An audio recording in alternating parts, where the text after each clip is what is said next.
तुम्हें लगता है तुम्हारी जिंदगी सबसे ज्यादा मुश्किल है। तुम्हें लगता है तुम सबसे ज्यादा परेशान हो। तुम्हें लगता है तुम्हारी हालत कोई नहीं समझ सकता। लेकिन सच ये है कि इस दुनिया में हर दूसरा इंसान अंदर से टूटा हुआ है और हर मुस्कुराता चेहरा अपने भीतर हजार अधूरी लड़ाइयां छुपाए बैठा है। लोग दिखते मजबूत हैं लेकिन भीतर से बिखरे हुए हैं। और जिंदगी की सबसे बड़ी सच्चाई यही है कि इंसान को जितनी तकलीफ दुनिया नहीं देती, उससे ज्यादा तकलीफ उसकी अपनी सोच देती है। लोग जिंदगी में परेशान इसलिए नहीं रहते कि उनकी जिंदगी में समस्याएं ज्यादा हैं, बल्कि इसलिए रहते हैं क्योंकि उनके मन में उलझनें ज्यादा हैं। बाहर की परिस्थितियां उतनी भारी नहीं होती जितना उन्हें हम अपने दिमाग में भारी बना लेते हैं, और धीरे धीरे वही बोझ हमारी सांसों तक उतर आता है, हमारे व्यवहार में उतर आता है, हमारी आंखों की थकान बन जाता है। और फिर हमें लगता है कि जिंदगी ही हमारे खिलाफ हो गई है, जबकि असल में हम खुद अपने खिलाफ खड़े हो चुके होते हैं। जिंदगी में परेशान रहने का सबसे पहला कारण है तुलना। इंसान जब तक अपनी जिंदगी जीता है तब तक वो सामान्य रहता है, लेकिन जैसे ही वो अपनी जिंदगी की तुलना किसी और की जिंदगी से करना शुरू करता है, उसी पल से उसके भीतर कमी का एहसास जन्म ले लेता है। उसे लगने लगता है कि उसके पास कम है, वो पीछे है, वो उतना अच्छा नहीं है। और ये भावना धीरे धीरे उसकी खुशी को खा जाती है, क्योंकि तुलना हमेशा हमें उस जगह खड़ा कर देती है जहां हम खुद को छोटा महसूस करें। और दुनिया में शायद ही कोई ऐसा हो जो हर मामले में खुद को सबसे आगे महसूस कर सके। इसलिए जो जितना ज्यादा तुलना करता है वो उतना ज्यादा परेशान रहता है। दूसरा बड़ा कारण है अपेक्षाएं। इंसान जितनी उम्मीदें दूसरों से रखता है, उतना ही दुख अपने लिए जमा करता जाता है, क्योंकि अपेक्षाएं एक अदृश्य उधार की तरह होती हैं। हम मन ही मन लोगों से व्यवहार, सम्मान, साथ, समझ, समर्थन, प्यार, प्राथमिकता सब कुछ चाहते हैं, लेकिन जब वही चीजें हमें नहीं मिलती तो हमें लगता है हमारे साथ गलत हुआ है, जबकि सच्चाई ये है कि सामने वाले ने कोई वादा ही नहीं किया था, हमने खुद ही उम्मीद बना ली थी। और जितनी बड़ी उम्मीद होती है उतना बड़ा टूटना होता है। इसलिए लोग परेशान इसीलिए नहीं रहते कि दुनिया बुरी है, बल्कि इसीलिए रहते हैं क्योंकि उन्होंने दुनिया से बहुत ज्यादा अच्छा उम्मीद कर रखा होता है। तीसरा कारण है अतीत से चिपके रहना। बहुत से लोग वर्तमान में कम और यादों में ज्यादा जीते हैं। वे बार बार पुराने अपमान, पुराने दुख, पुरानी गलतियां, पुरानी असफलताएं, पुराने धोखे, पुरानी बातें दोहराते रहते हैं, जैसे दिमाग में एक पुरानी फिल्म बार बार चल रही हो और हर बार वो दर्द ताजा हो जाता है, जबकि घटना खत्म हो चुकी होती है, समय आगे बढ़ चुका होता है। लेकिन व्यक्ति खुद को आगे बढ़ने नहीं देता। वो अपने ही हाथ से अपने वर्तमान को अतीत की जंजीरों से बांधे रखता है और फिर कहता है कि जिंदगी मुझे आगे बढ़ने नहीं दे रही, जबकि सच ये है कि वो खुद आगे बढ़ना नहीं चाहता, क्योंकि दर्द से लगाव भी एक आदत बन जाता है। चौथा कारण है भविष्य का डर। इंसान का दिमाग एक अजीब मशीन है, जो हुआ नहीं है उससे भी डर सकता है, जो आने वाला भी नहीं है उसकी चिंता कर सकता है। लोग आज की शांति छोड़कर कल की आशंका में जीते रहते हैं। क्या होगा, कैसे होगा, अगर ऐसा हो गया तो, अगर वैसा हो गया तो, अगर मैं असफल हो गया तो, अगर लोग हंसे तो, अगर मैं पीछे रह गया तो। और इन अगरों का कोई अंत नहीं होता। भविष्य की कल्पना में पैदा हुआ डर वर्तमान की वास्तविक खुशी को खा जाता है और इंसान बिना कारण भी तनाव में रहने लगता है, क्योंकि दिमाग को डरने के लिए वास्तविक खतरे की जरूरत नहीं होती, कल्पना ही काफी होती है। पांचवा कारण है खुद को न जानना। बहुत से लोग पूरी जिंदगी जी जाते हैं, लेकिन कभी ये नहीं समझ पाते कि वे सच में चाहते क्या हैं। उन्हें किस चीज में आनंद आता है, किस दिशा में जाना है, क्या बनना है, उनका स्वभाव क्या है, उनकी क्षमता क्या है, उनकी सीमा क्या है। वे बस भीड़ के साथ चलते रहते हैं, समाज जो कहता है वही करते रहते हैं, तुलना के आधार पर निर्णय लेते हैं और धीरे धीरे वे उस जीवन में फंस जाते हैं जो उनका अपना चुना हुआ नहीं होता। और जब व्यक्ति अपनी प्रकृति के विपरीत जीवन जीता है तो भीतर असंतोष पैदा होता है और वही असंतोष धीरे धीरे स्थायी बेचैनी बन जाता है। छठा कारण है नियंत्रण की चाह। इंसान चाहता है कि सब कुछ उसके अनुसार चले, लोग उसके अनुसार व्यवहार करें, परिस्थितियां उसके अनुसार बदलें, परिणाम उसके अनुसार आएं। लेकिन दुनिया नियंत्रण से बाहर की चीजों से भरी हुई है। मौसम, लोग, अवसर, भाग्य, समय, परिस्थितियां, इन पर हमारा नियंत्रण नहीं होता, लेकिन मन इन्हें भी नियंत्रित करना चाहता है। और जब चीजें मन के अनुसार नहीं होती तो व्यक्ति बेचैन हो जाता है। उसे लगता है सब कुछ गलत हो रहा है, जबकि असल में गलत कुछ नहीं हुआ होता, बस नियंत्रण का भ्रम टूटा होता है। सातवां कारण है अधूरी इच्छाएं। इंसान की इच्छाएं खत्म नहीं होती। एक पूरी होती है तो दूसरी जन्म ले लेती है, दूसरी पूरी होती है तो तीसरी खड़ी हो जाती है। और जब तक मन ये मानता रहेगा कि खुशी किसी अगली उपलब्धि में है, तब तक वर्तमान हमेशा अधूरा लगेगा। क्योंकि इच्छा का स्वभाव है आगे भागना और संतोष का स्वभाव है वर्तमान में टिकना। और जो व्यक्ति इच्छाओं के पीछे भागते भागते वर्तमान खो देता है, वो हमेशा बेचैन रहता है, क्योंकि उसे लगता है अभी नहीं, आगे कभी खुश होऊंगा, और वो आगे कभी आता नहीं।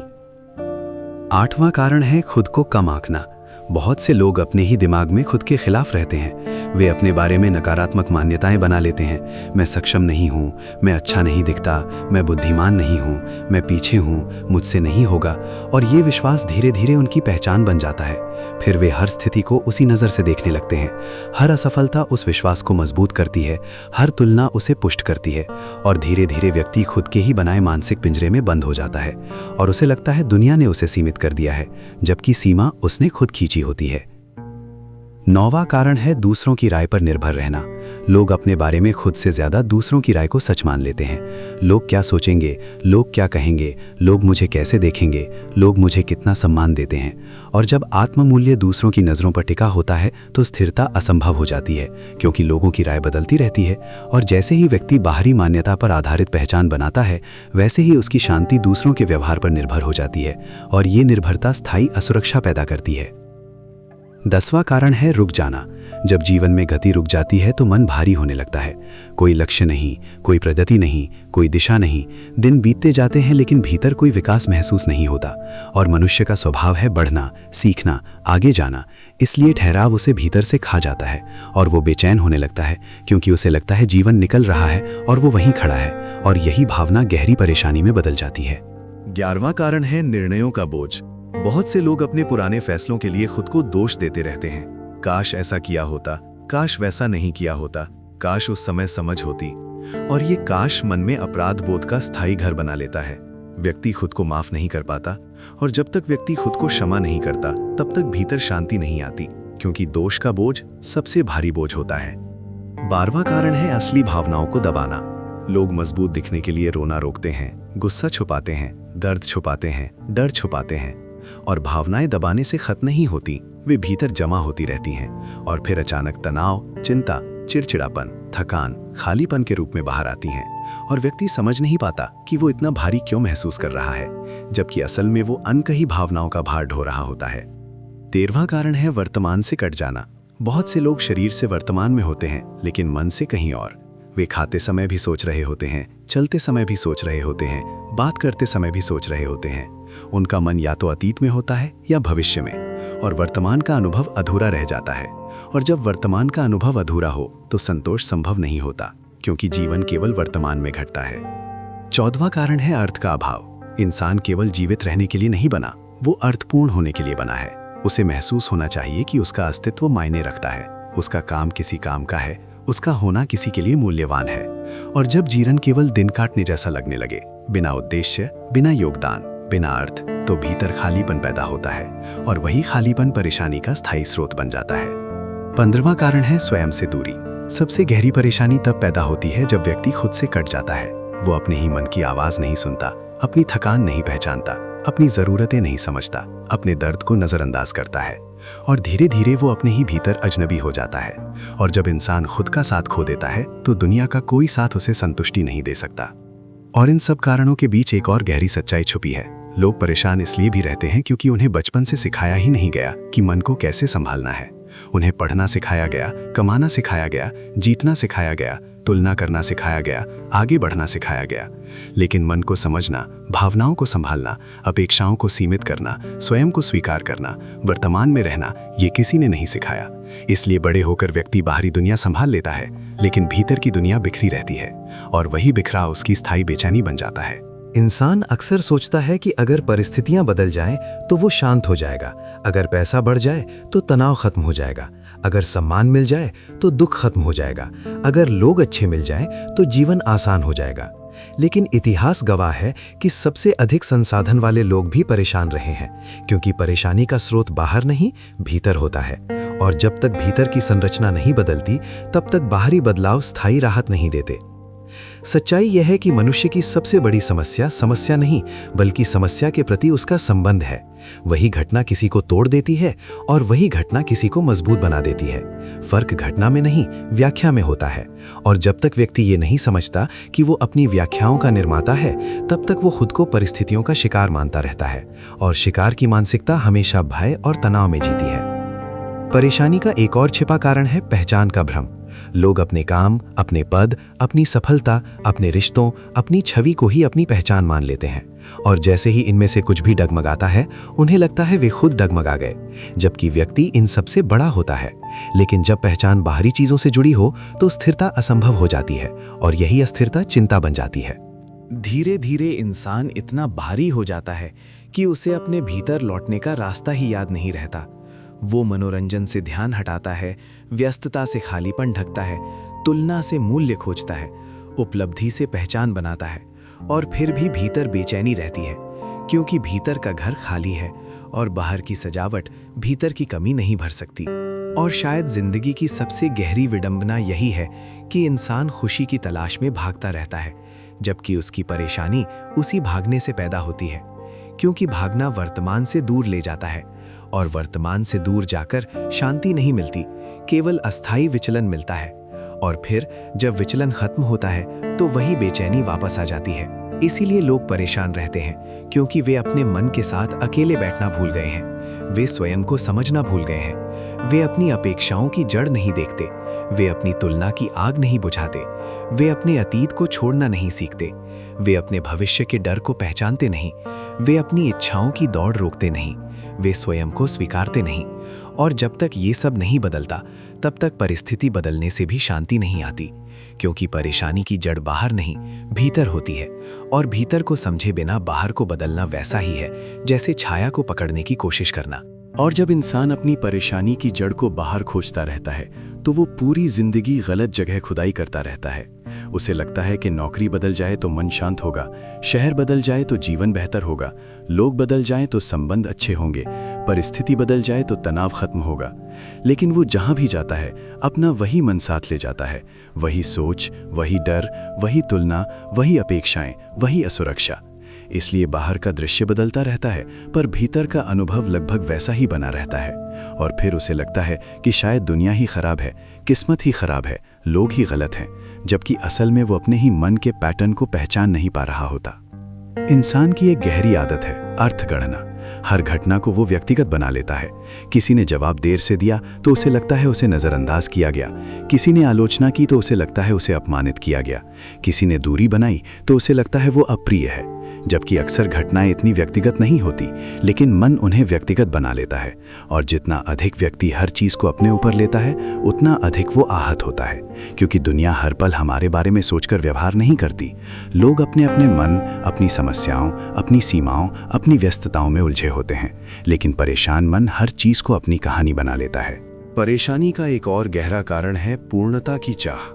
लोग चाहते हैं कि वे हमेशा सही हों, हमेशा सफल हों, हमेशा पसंद किए जाएं, हमेशा सक्षम दिखें। और जैसे ही वे गलती करते हैं या असफल होते हैं तो वे टूट जाते हैं, क्योंकि उन्होंने अपने लिए मानक असंभव रखे होते हैं।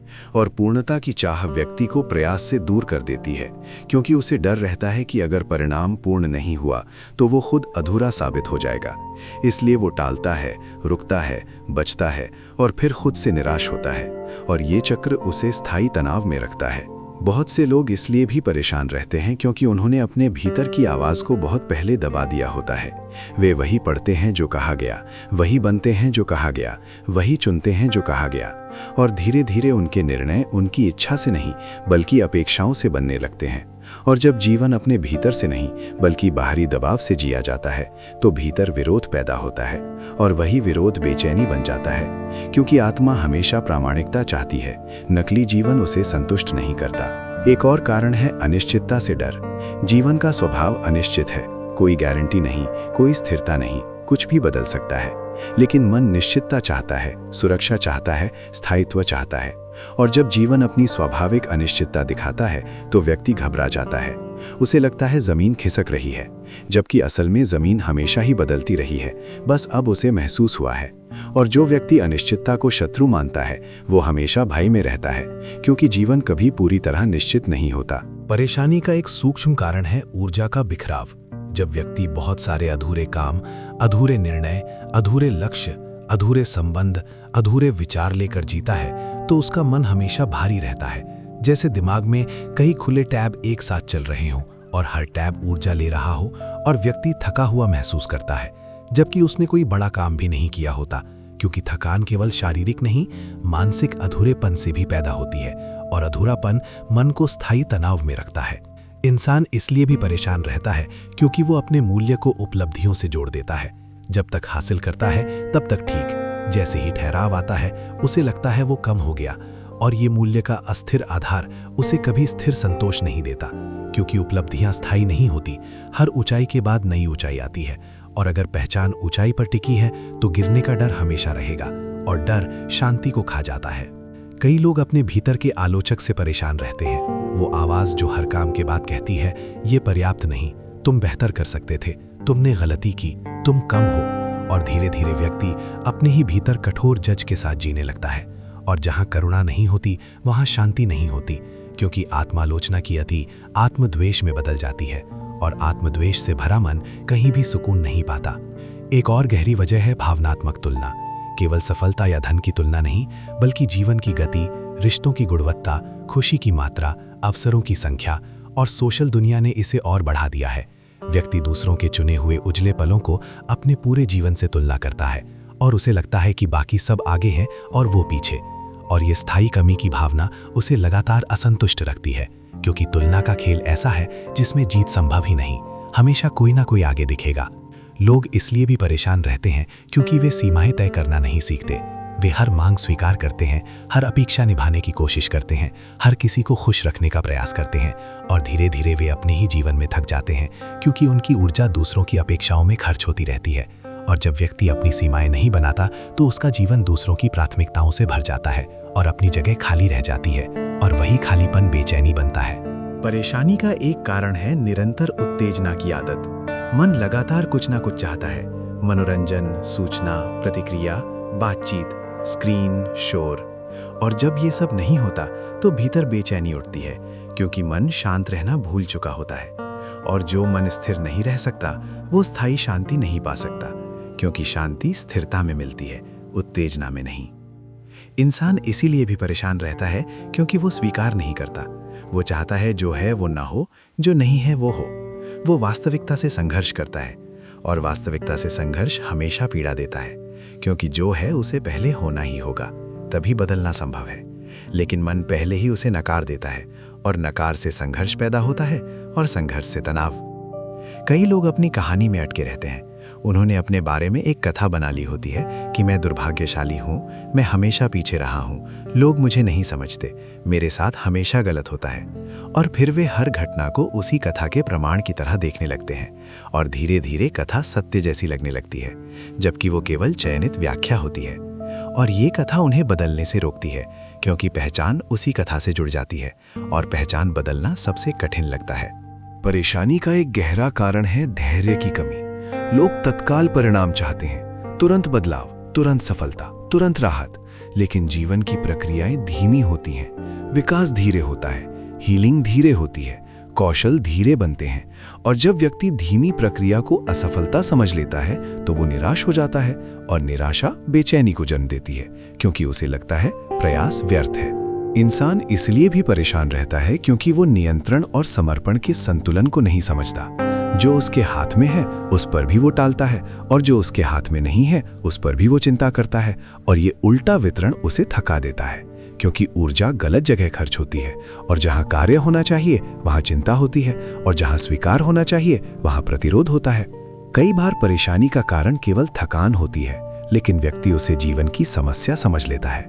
लगातार काम, तनाव, स्क्रीन, नींद की कमी, और शरीर थक जाता है, और थका हुआ शरीर भारी मन बनाता है, और व्यक्ति सोचता है उसकी जिंदगी गलत है, जबकि उसे केवल विश्राम चाहिए होता है। लेकिन आधुनिक जीवन ने विश्राम को आलस्य मान लिया है, और थका हुआ समाज स्वयं को दोष देता रहता है। इंसान इसलिए भी परेशान रहता है क्योंकि उसने आनंद को स्थगित कर दिया है। वो सोचता है जब ये होगा तब खुश होऊंगा, जब वो मिलेगा तब शांत होऊंगा, जब ये खत्म होगा तब आराम करूंगा। और जीवन प्रतीक्षा में गुजरता जाता है और खुशी एक भविष्य घटना बन जाती है और वर्तमान खाली। और ये स्थगन उसे लगातार अपूर्ण महसूस कराता है। परेशानी का एक कारण है अस्वीकार का डर। लोग स्वयं को पूरी तरह व्यक्त नहीं करते, अपने विचार नहीं कहते, अपने सपने नहीं बताते, अपने निर्णय नहीं लेते, क्योंकि उन्हें डर है कि लोग मना कर देंगे, आलोचना करेंगे, छोड़ देंगे। और ये दबा हुआ स्वभाव भीतर घुटन बन जाता है, क्योंकि आत्मा अभिव्यक्ति चाहती है, दमन नहीं। और जितना अधिक व्यक्ति स्वयं को रोकता है, उतना अधिक भीतर दबाव बढ़ता है। और इन सब के बीच एक अत्यंत सूक्ष्म सच्चाई है। इंसान इसलिए भी परेशान रहता है क्योंकि उसने जीवन को समझने के बजाय जीतने की चीज मान लिया है। वो हर चीज में परिणाम, तुलना, आगे बढ़ना, श्रेष्ठ होना, साबित करना, पाने की मानसिकता से जीता है। और जीवन अनुभव है, केवल उपलब्धि नहीं। और जब अनुभव को उपलब्धि बना दिया जाता है तो हर क्षण मूल्यांकन बन जाता है। और मूल्यांकन में शांति नहीं मिलती, केवल तनाव मिलता है। धीरे धीरे व्यक्ति इतना परिणाम केंद्रित हो जाता है कि प्रक्रिया में आनंद खो देता है। और फिर उसे लगता है जीवन बोझ है, जबकि बोझ लक्ष्य नहीं, दृष्टि बनाती है। और जब दृष्टि बदलती है तो वही जीवन हल्का लगने लगता है। लेकिन परेशान मन दृष्टि बदलना नहीं चाहता, क्योंकि वो अपनी ही आदतों से चिपका रहता है। और आदतें सुरक्षा देती हैं, भले ही वे पीड़ा दे रही हों। और शायद यही सबसे गहरी वजह है। लोग परेशान इसलिए रहते हैं क्योंकि वे अपने परिचित दुख को अपरिचित शांति से अधिक सुरक्षित मानते हैं। वे जानते हैं कैसे चिंता करनी है, कैसे तुलना करनी है, कैसे दोष देना है, कैसे डरना है। लेकिन वे नहीं जानते कैसे शांत होना है, कैसे स्वीकारना है, कैसे वर्तमान में रहना है। और अज्ञात हमेशा भय पैदा करता है, इसलिए वे उसी पुराने मानसिक ढांचे में लौट आते हैं और परेशानी चलती रहती है। और जब इंसान धीरे धीरे ये देखना शुरू करता है कि उसकी परेशानी का बड़ा हिस्सा उसकी अपनी सोच, आदतों, व्याख्याओं और प्रतिक्रियाओं से बन रहा है, तब उसके भीतर बदलाव की पहली संभावना जन्म लेती है। क्योंकि जब तक व्यक्ति खुद को केवल परिस्थितियों का शिकार मानता है, तब तक उसके पास कोई शक्ति नहीं होती। लेकिन जैसे ही उसे दिखने लगता है कि उसके अनुभव का निर्माण उसके भीतर हो रहा है, वैसे ही उसके भीतर जिम्मेदारी आती है। और जिम्मेदारी के साथ ही स्वतंत्रता की शुरुआत होती है, क्योंकि जो भीतर बनता है उसे भीतर बदला भी जा सकता है। सबसे पहला परिवर्तन तब शुरू होता है जब व्यक्ति रुकना सीखता है, क्योंकि परेशान मन हमेशा भागता है, विचार से विचार, चिंता से चिंता, स्मृति से आशंका, तुलना से कल्पना, और ये निरंतर गति उसे थका देती है। लेकिन जब वो कुछ क्षण बिना भागे बैठना सीखता है, बिना फोन, बिना शोर, बिना विचलन, केवल अपने साथ, तब उसे पहली बार दिखने लगता है कि उसके भीतर क्या चल रहा है। और यही देखना उपचार की शुरुआत है, क्योंकि जो दिखता है वही बदल सकता है, जो अनदेखा है वो चलता रहता है। धीरे धीरे वो पहचानने लगता है कि हर विचार सत्य नहीं होता, हर डर भविष्य नहीं होता, हर भावना तथ्य नहीं होती, और मन केवल संभावना पैदा करता है, वास्तविकता नहीं। और ये समझ उसे विचारों से थोड़ी दूरी देती है। वो हर सोच को तुरंत सच मानकर प्रतिक्रिया देना छोड़ता है। और जैसे ही प्रतिक्रिया कम होती है, वैसे ही भीतर की अशांति थोड़ी ढीली पड़ती है, क्योंकि बहुत सी परेशानी तुरंत प्रतिक्रिया से पैदा होती है, विचार से नहीं। फिर वो तुलना को देखना शुरू करता है। जब भी मन कहता है वो आगे है, मैं पीछे हूँ, उसका जीवन बेहतर है, मेरा कम है, तब वो रुक कर देखता है कि तुलना एक कहानी है, पूर्ण सत्य नहीं। और हर जीवन की अदृश्य परतें होती हैं जिन्हें बाहर से नहीं देखा जा सकता। और धीरे धीरे वो अपनी गति को स्वीकारना सीखता है, क्योंकि हर जीवन की समय रेखा अलग होती है। और तुलना की आग स्वीकार की नमी में धीरे धीरे ठंडी पड़ने लगती है। फिर वो अपेक्षाओं को पहचानता है। वो देखता है कि उसने कितनी अनकही उम्मीदें दूसरों से बांध रखी थी, और जब वे पूरी नहीं हुई तो उसने दुख पैदा किया। और ये समझते ही वो दूसरों से कम और स्वयं से अधिक अपेक्षा रखना सीखता है, क्योंकि स्वयं पर किया गया निवेश शक्ति देता है और दूसरों पर रखी अपेक्षा निर्भरता। और निर्भरता जितनी कम होती है, उतनी शांति बढ़ती है। धीरे धीरे वो अतीत को ढोना छोड़ना सीखता है। वो समझता है कि स्मृति घटना नहीं, उसकी छाया है, और छाया को पकड़कर चलना थकान देता है। और वो स्वयं को क्षमा करना शुरू करता है, क्योंकि जो समझ तब नहीं थी वो अब है, और जो गलती तब हुई वो सीख बन सकती है। और जब व्यक्ति स्वयं को दोष देने के बजाय स्वयं को समझना शुरू करता है, तब अपराध बोध का भार हल्का होने लगता है और हल्कापन शांति को जगह देता है। फिर वो भविष्य के डर को देखता है। वो समझता है कि अधिकतर आशंकाएं कल्पना है, निश्चित नहीं, और वो अपनी ऊर्जा उस पर लगाना शुरू करता है जो आज उसके हाथ में है। छोटा कदम, छोटा सुधार, छोटा निर्णय। और जैसे ही ध्यान वर्तमान क्रिया में आता है, वैसे ही भविष्य का डर कम होता है, क्योंकि कार्य चिंता को पिघलाता है और निष्क्रियता चिंता को बढ़ाती है। धीरे धीरे वो अपनी इच्छाओं की गति को पहचानता है। वो देखता है कि हर उपलब्धि के बाद भी मन अगली चीज मांगता है, और वो वर्तमान उपलब्धि में ठहरना सीखता है, छोटे आनंद को महसूस करना सीखता है। और जब मन को ये अनुभव मिलता है कि अभी भी पर्याप्त है, तब उसकी भागदौड़ थोड़ी धीमी पड़ती है और संतोष की पहली झलक मिलती है, क्योंकि संतोष उपलब्धि से नहीं, अनुभव से आता है। फिर वो अपनी पहचान को बाहरी चीजों से अलग देखना शुरू करता है। वो समझता है कि वो केवल पद नहीं, केवल सफलता नहीं, केवल छवि नहीं, केवल भूमिका नहीं, बल्कि इनसे व्यापक है। और जैसे ही पहचान स्थिर भीतर टिकती है, वैसे ही बाहरी उतार चढ़ाव उतना नहीं हिलाते, क्योंकि जो भीतर स्थिर है वो बाहर की अस्थिरता से कम प्रभावित होता है, और यही आंतरिक आधार शांति का स्रोत बनता है। धीरे धीरे वो सीमाएं बनाना सीखता है। वो हर अपेक्षा पर हाँ कहना बंद करता है। वो अपने समय, ऊर्जा, ध्यान को महत्व देना सीखता है, और जहां पहले थकान थी वहां स्थान बनने लगता है, क्योंकि सीमाएं दीवार नहीं, संरक्षण होती हैं, और बिना संरक्षण के कोई भी मन शांत नहीं रह सकता, क्योंकि हर दिशा से खिंचाव उसे थका देता है। फिर वो अपने भीतर के आलोचक को पहचानता है। वो देखता है कि वो स्वयं से कैसे बात करता है, कितनी कठोरता से, कितनी तुलना से, और वो उसी स्थान पर करुणा लाना शुरू करता है, जैसे वो किसी प्रिय व्यक्ति से बात करता। और धीरे धीरे भीतर का संवाद बदलता है, और जब भीतर का स्वर नरम होता है तो मन भी नरम होता है, क्योंकि हम अपने साथ जिस तरह रहते हैं वही हमारे अनुभव की गुणवत्ता बनाता है। धीरे धीरे वो उत्तेजना की आदत को भी देखता है। वो हर खाली क्षण को भरना बंद करता है। वो शांति में बैठना सीखता है, बिना कुछ किए। और शुरुआत में बेचैनी आती है, क्योंकि मन को आदत नहीं, लेकिन धीरे धीरे वही स्थिरता सुखद लगने लगती है, क्योंकि मन अपनी प्राकृतिक अवस्था में लौटने लगता है, और ये अवस्था बाहरी मनोरंजन से गहरी होती है। फिर वो स्वीकार करना सीखता है, जो है उसे पहले देखने देना, बिना तुरंत बदलने की कोशिश के। और ये स्वीकार हार नहीं, यथार्थ से मित्रता है। और जैसे ही प्रतिरोध कम होता है, वैसे ही पीड़ा भी कम होती है, क्योंकि पीड़ा का बड़ा हिस्सा वास्तविकता से लड़ने से पैदा होता है, वास्तविकता से नहीं।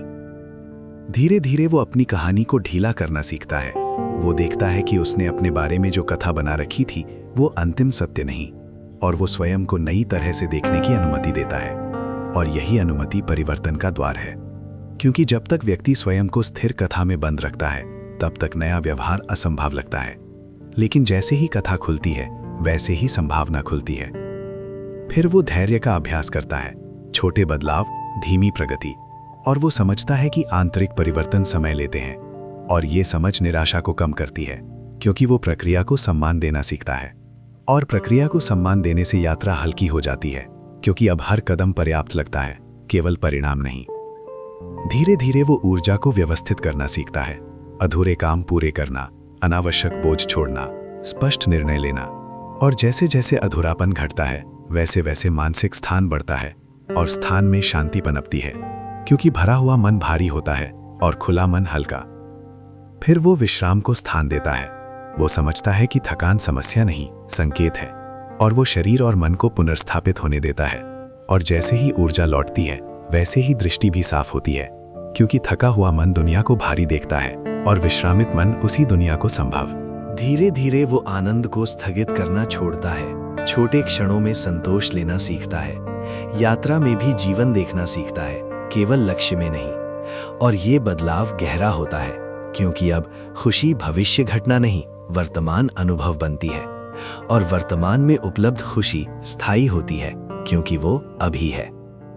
फिर वो स्वयं को व्यक्त करना शुरू करता है, छोटे सच कहना, छोटे निर्णय लेना, अपनी दिशा चुनना।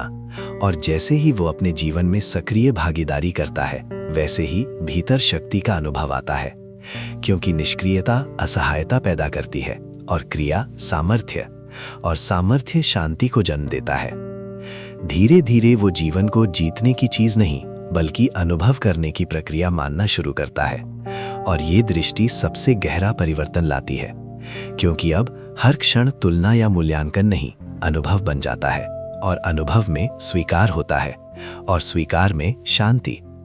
और शायद यही सबसे महत्वपूर्ण मोड़ है, जब व्यक्ति समझता है कि शांति पाने की चीज नहीं, बनने की अवस्था है। और बनने की ये अवस्था भीतर की आदतों से बनती है, बाहर की उपलब्धियों से नहीं। और जैसे जैसे भीतर की आदतें बदलती हैं, वैसे वैसे अनुभव बदलता है। और वही जीवन जो पहले भारी लगता था, धीरे धीरे सहज लगने लगता है, क्योंकि देखने वाला बदल गया है। और तब उसे समझ आता है कि लोग परेशान इसलिए रहते हैं क्योंकि वे स्वयं से दूर रहते हैं, और लोग शांत इसलिए हो जाते हैं क्योंकि वे स्वयं के पास लौट आते हैं। और ये लौटना किसी स्थान पर नहीं, जागरूकता में होता है, समझ में होता है, स्वीकृति में होता है। और ये यात्रा बाहर नहीं, भीतर की ओर होती है। और जब ये भीतर की यात्रा शुरू होती है, तब बाहरी जीवन भी बदलने लगता है। संबंध सरल होते हैं, अपेक्षाएं हल्की होती हैं, तुलना क्रम होती है, भय ढीला होता है। और व्यक्ति उसी दुनिया में रहते हुए अलग अनुभव करने लगता है, क्योंकि दुनिया वही रहती है, देखने वाला बदल जाता है, और देखने वाले के बदलते ही अनुभव बदल जाता है। और शायद अंततः यही उत्तर है, लोग जिंदगी में परेशान इसलिए रहते हैं क्योंकि उन्होंने अपने मन को समझना नहीं सीखा। और जो मन को समझ लेता है, वो जीवन को समझने लगता है। और जो जीवन को समझने लगता है, वो परिस्थितियों से परे भी एक आंतरिक स्थिरता पा लेता है। और वही स्थिरता सच्ची शांति है। अगर आपको ये कहानी पसंद आई हो और इससे आपको थोड़ी भी सीख मिली हो, तो वीडियो को लाइक जरूर करें, क्योंकि आपका एक लाइक हमें और ऐसी सच्ची और दिल को छू लेने वाली कहानियां बनाने की ताकत देता है।